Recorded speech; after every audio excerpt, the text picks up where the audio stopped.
Hello, welcome. So today, I feel like diving a little bit into some bort holes. There is better ways to say that. We're going to go into r/am I the bort hole today. So if that sounds like something you'd be interested in, because I have some wonderfully insane stories, questions, whatever for you today, then please do stick around and enjoy. And don't forget to like and subscribe, please, because I see some of you aren't. And I will appear at the foot of your bed and steal your socks. No, I don't actually like feet. I won't do that. But I might appear at the foot of your bed and just look really creepy. You don't want that, trust me. So, of course, we're beginning with a bang today. The title to this one is Am I the Bort Hole? My boyfriend got mad when I said I'd only have threesome if it was with another guy. Oakley dokley.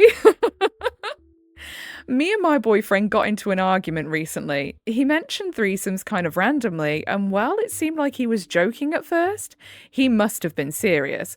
But I gave him a real answer, and I don't think he liked it. I told him that if I were to have a threesome, the only way I'd be okay with it is if their third person was another guy. Fair, absolutely fair. As soon as I said that, his mood changed. He got kind of defensive and asked, "What do you mean? Wouldn't it be more comfortable if it was another girl?" Along those lines, I told him, "No, because I'm not attracted to women. A threesome with another girl wouldn't do anything for me," which it wouldn't, honestly. It would just feel weird. He started getting agitated and gave me this whole argument about how 2 guys and 1 girl isn't the same. Dude, it's 3 people. Does he not know how to count? And that it's not a threesome at that point. It's a train. He said most guys wouldn't be comfortable with being intimate in the same space with another guy. Oh, you would be surprised, my friend. Many guys are quite comfortable. Guys who are comfortable in their sexuality and, they like to experiment with the same team now and then. They don't care. And why should they? Especially not while sharing a woman. It's like a masculinity, pride, territory thing, according to him. Next minute he's going to stop spouting shite about alpha males, isn't he? He also mentioned that for most couples, threesomes are usually 2 girls and 1 guy, because it's more normalised and less threatening to the relationship, whatever that means. Well, do you know what then? Why don't you just make it a big group affair? Invite a whole party round. The more the merrier. Then you don't have to worry about how many girls, how many guys. You could just get a whole team of you. Why not? In for a penny, in for a pound. No pun intended. The whole thing kind of left me feeling weird. Like, why is it only okay if it's another girl? That just sounds like he wants to sleep with another woman with permission. Bingo! And I couldn't help but think, do you already have someone in mind? I'm picking up what you're putting down, OP. Why is this even on your mind in the first place? It's just really one-sided and unfair. I'm not saying I even want to have a threesome, but the double standard just rubbed me the wrong way. And then down in the comments, InnerTrance22 says not the butthole. Either you both agree you want a threesome and who with, or you both agree no threesomes. He needs to suck it up and realise his dreams of you and another woman aren't happening.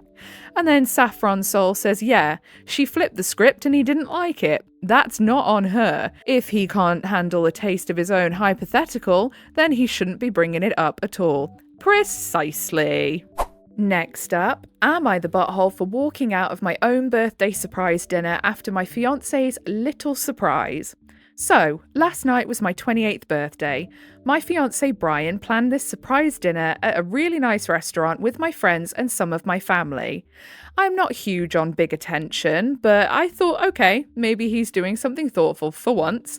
Dinner's going fine, food's good, I'm chilling, and then right before dessert, Brian stands up and starts doing this whole speech about how proud he is of me and how he got me a gift that'll change my life.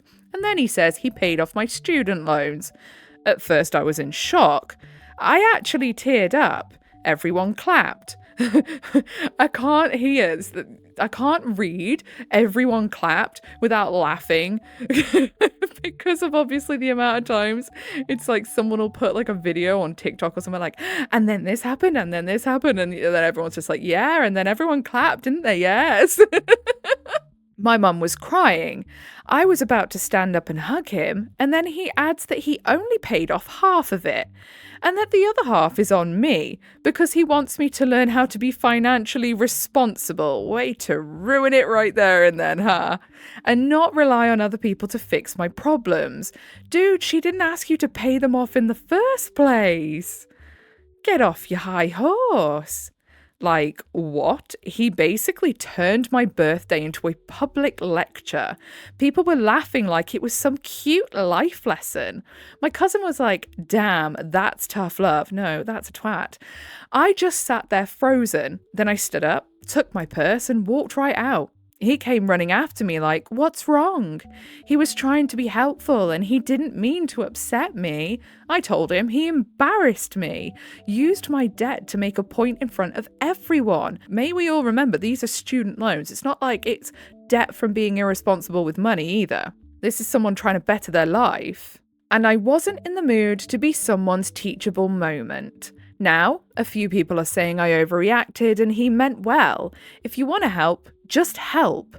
Don't use it to humiliate me in front of 20 people. Am I the butthole? No. And you're quite right. If you want to help, help. Don't be an arse about it. You know, why'd you need to do that lecture? You could have said when you got home, or you could have said, yeah, I've paid half. You know, I just wanted to help you out. I've paid half. Leave it there. You didn't need to say anything else. Like, get off your soapbox, get off your high horse, stop thinking you're better than everyone. Down in the comments, Upset Interaction 2095 says, in your story you wrote that he did something thoughtful for once. Are you sure you should be marrying this man? He made a joke about your situation in front of a load of people, so I would have to question whether he's right for you at all, not the butthole. And then Stepwolf says, I feel like half the posts in this subreddit should be auto-replied with, why are you even marrying this person? I concur. Seriously. Next post, am I the butthole for telling my wife we either share our lotto winnings or we separate, and I get half anyway? My wife and I are extremely fortunate to have won a decent amount of money from Lotto recently. It wasn't the top prize, but it was enough to pay off our sizable mortgage and still have some left over for vacations. The mortgage was by far our biggest weekly cost, and with that gone, we could both comfortably cut our hours back at work to only school hours and spend more time with our kids. This was always a daydream we spoke about when we bought lotto tickets. I assumed that this was what we would both do. When we got the money and paid off our house, everything almost immediately turned bad. My wife started talking about how amazing it's going to be to finally not having to work anymore. I was blindsided by this. Even with the mortgage gone, we would still have to work at least school hours to keep our current standard of living. And on my salary alone, things would be tight. I asked if she was serious, and she said, of course. It was her ticket, and she gets to decide. This is BS because we both bought lotto tickets before, and when we moved in together, we only bought one because two seemed like a waste of money. I tried to reason with her. Say she could use some of the extra to take some unpaid leave here and there, but she needs to keep her job. When I said, if I'm only working school hours, she absolutely flipped and started accusing me of being a gold digger and ruining this for her, how she deserved it after working so much of her life, etc. I asked her for a pause because I was honestly afraid she'd never been like this before. The next few days we've tried to have this conversation again, but she didn't budge an inch, and when she said, well, it doesn't matter now because I'm putting in my notice at work, I lost it and told her I'm not going through with this. If she's not going to share the winnings, which is under both of our names, I'll divorce her and get half through the house, and therefore half the winnings anyway. This started another screaming match when she continued to call me a gold digger. I'm absolutely exhausted and lost. I feel like my wife has been replaced by an imposter. I would have preferred not winning if I knew this was going to happen. Yeah, isn't it amazing how things so quickly turn sour so often when money is involved? Honestly, if I ever won the lottery, I wouldn't tell a soul. I'd tell my best mate that's about it. I wouldn't tell a soul. There would be signs though. I would suddenly have a lot more cats. There would be hints, but I wouldn't tell anyone. And then down in the comments, Jolly Engineer 6688 says, the good news is that you can afford the divorce. Yeah, ironically. The bad news is that the attorneys will be going on your vacation. Oh god, yeah, they will get so much money out of you. Can confirm my divorce was amicable and cost me $10,000. Wow, goodness me. And Seth Baker says, can confirm my divorce is amicable. I'm a lawyer and did a fair amount of the work myself. My lawyer gave me a friendly deal, forgot to bill me, then sent me a bill for far less work than he actually did when he was closing down his practice, and it still cost me $2,500. Yeah, and that's for someone who did the most of the work themselves because they know half the laws. Like, that's crazy. In this country, it's so easy to get a divorce, and unless you're someone who just has a hell of a lot of assets anyway, I think it's most of the time just very much like people just get divorced and it's just yeah, you take what's yours and I'll take what's mine and we will never see each other again.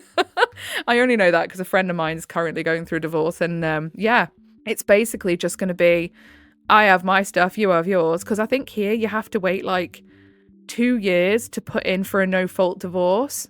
So they've already been living separately for quite a while. They already have everything separate, so yeah, she don't want any of his money. He probably wants some of hers, but he'll have no luck with that. Because again, they've been living separately for so long now, and he wouldn't dare, basically. He knows that she has been more than fair with him. And also, I know where he lives. Oh, this one looks hella interesting. Am I the butthole for not taking my ex-wife back after she left me for an alpha male? Is your wife stupid? That's all I gotta say to that. She saw an alpha male and thought, ooh, relationship potential. Come off it, love. Okay, so this was a throwaway account, obviously, and they do say that there. I'm not going to read the TLDR because we don't want to spoil it for ourselves, do we? But the OP's X is 30F and OP is 29M. I have been with my ex for 7 years, married for 5. It felt like love at first sight and everything felt so natural when we met. After about 2 years of dating, we decided to tie the knot. Not soon after, we welcomed our baby boy, 4M. He was a pandemic baby, so my wife ended up quitting her job while I continued working as a line cook and started doing Uber Eats on the side.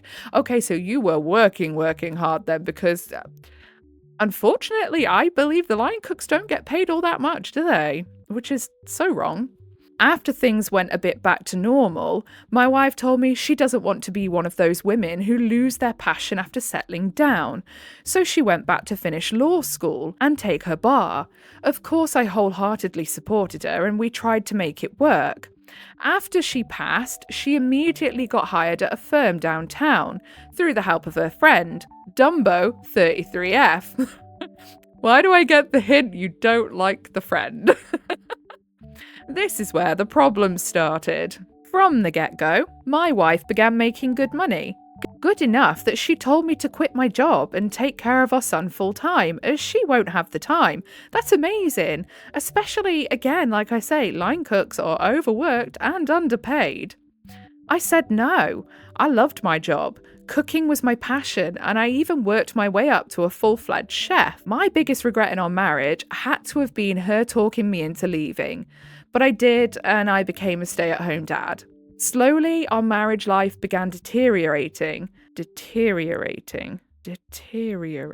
Why does that not sound right? It is. Slowly, our marriage began deteriorating as she started to pull away. She'd worked long hours and barely spent any time with us. She'd go out drinking to network with her work colleagues on weekends, sometimes even going out of town. At home, she'd always be pissy with me. It's like her personality did a complete 180. This wasn't the sweet, nurturing girl I fell in love with all those years ago. Our intimacy became almost non-existent. After going through therapy, I can now see that I am to blame as well. I should have communicated better and shared how I felt. Luckily, the highlight through this was my son. Seeing him grow and being there for a lot of his firsts made everything feel like it'll be okay. One day, she finally came up to me and asked for a divorce. I wasn't surprised. I felt everything was eventually going to lead up to this, but I still didn't want to give up. I asked if she's sure about this or if she wants to make it work. I recommended couples counselling or temporary separation. She declined both those offers and told me that she'd found someone else. Hearing this shattered me. Her changing and us growing apart I can understand, but never once have I thought that she would be the type to even entertain other men. She told me it's some partner at her firm. Ha ha. When did my life become a Korean rom-com? Oh yeah, to be fair, yeah, that is quite a typical trope, isn't it? She told me that he invited her out a couple of times and showed her the life of luxury she deserves. We argued for a bit, and she told me that he is twice the man as me. She called me feminine for being a stay-at-home dad. Wait a whole damn minute, lady. You're the one who flaming strong-armed him into being a stay-at-home dad. Excuse you, and your hypocritical mouth. Well, his wife was working hard and bringing home the money. What? It was your idea. And what about me working 2 jobs during the pandemic? To her, those weren't real jobs. Oh, so she's also classist as well. I was a delivery driver and a cook. Wow. Does it earn money? Yes. Does it pay the bills? Yes. Then it's a friggin' job, lady. You flippin' smooth brain. She told me this new guy is an alpha male who knows a woman's needs and how to take care of her. Yeah, but you wait, love. As soon as gravity takes hold, your tatas drop a half an inch, he's not going to want to outdo with you. He'll trade you in for a younger model. She bragged about how tall and muscular he is, how he has a real job. Again, the most stupidest sentence I think I've ever heard. And took her on weekend getaways, that she told me were work-related. And here's the kicker. He's such a man, he doesn't want to make things official until me and her are separated. I almost laughed at how delusional my ex has become. Right there with you, my friend. I asked her what about our son. Oh my goodness. And she said, I can have him.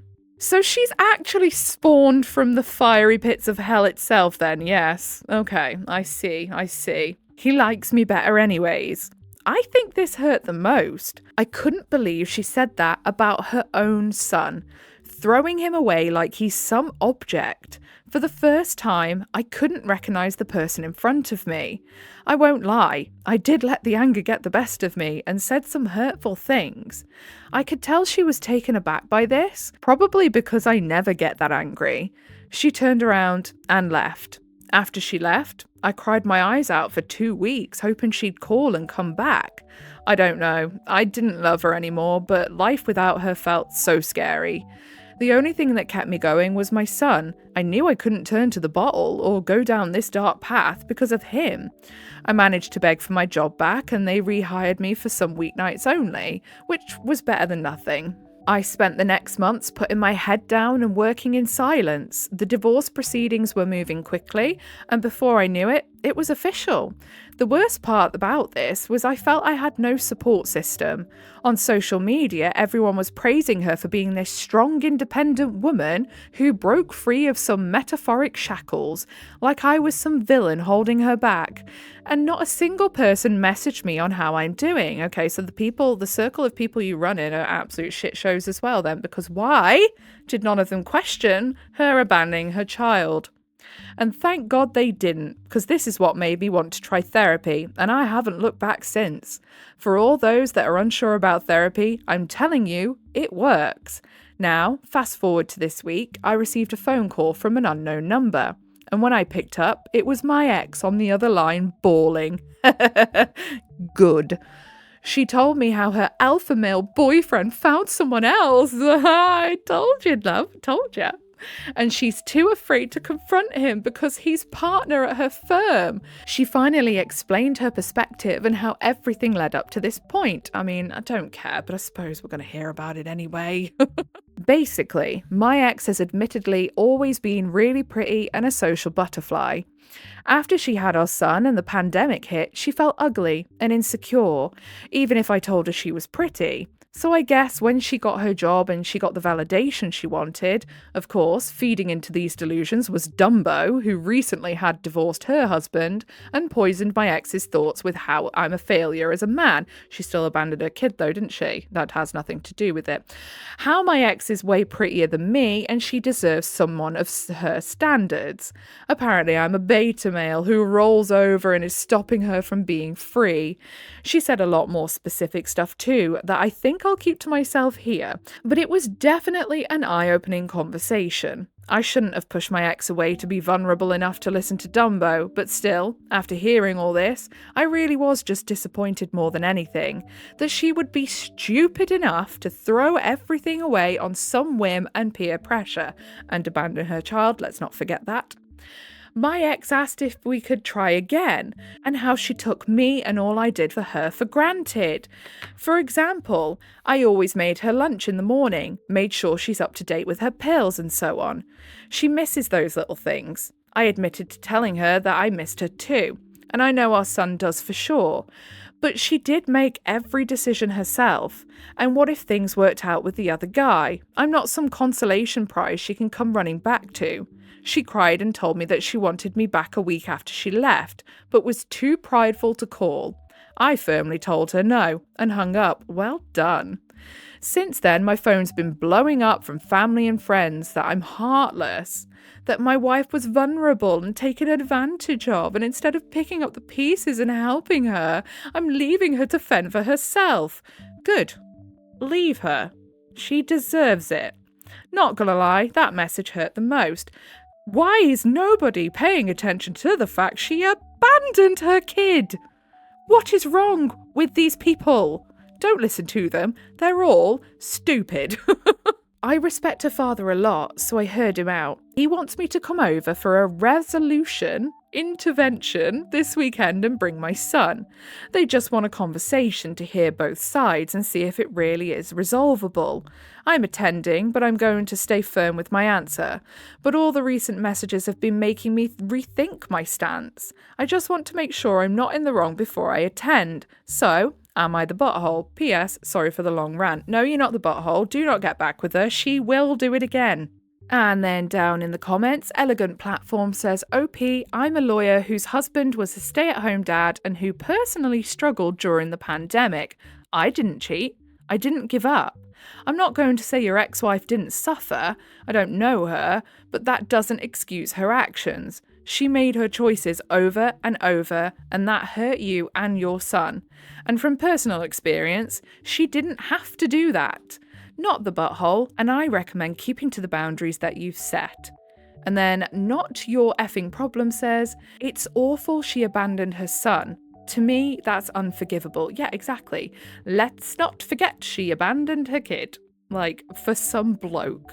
Now, when a bloke does it, we all very rightly give them what for. We call them all the names under the sun. We make sure that everyone hears how much of a crappy dad they are.